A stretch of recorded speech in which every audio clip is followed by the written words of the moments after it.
Penyerahan ganti rugi lahan dilakukan Hutama Karya melalui Pengadilan Negeri Kayu Agung Ogan Komering Ilir Kamis 22 Agustus 2024 karena dana telah dititipkan di PN tersebut sejak 2021 silam.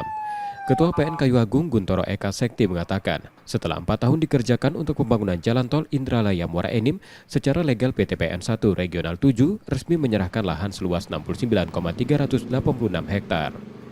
Lahan tanaman tebu produktif dengan status HGU berada di unit Cinta Manis diserahkan pada PT Hutama Karya Infrastruktur sebagai pengembang pembangunan jalan tol itu. Itu lengkap.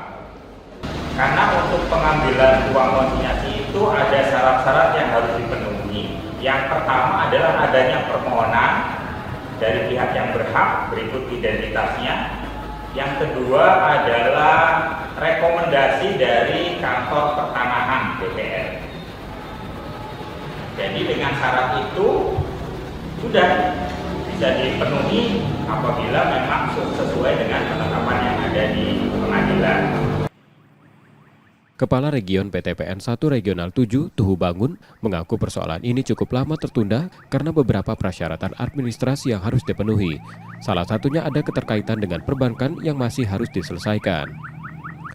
Sejak dicanangkan pembangunan jalan tol, PT PN 1 Regional 7 sebagai entitas ekonomi milik negara berkomitmen memberi dukungan. Selain di ruas ini, PT PN 1 juga melepas 25 hektar lahan karetnya di Musi Landas Banyuasin untuk jalan tol ruas Kapal Betung.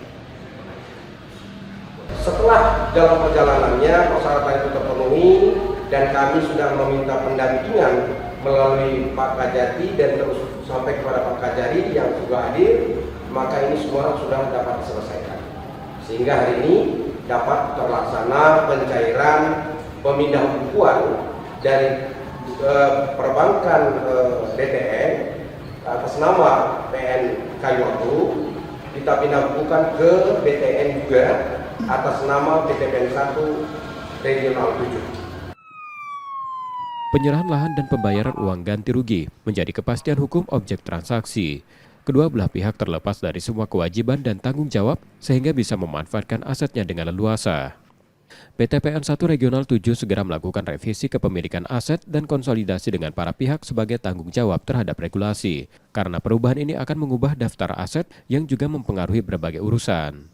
Tim Liputan, Kompas TV, Ogan Komering Ilir, Sumatera Selatan.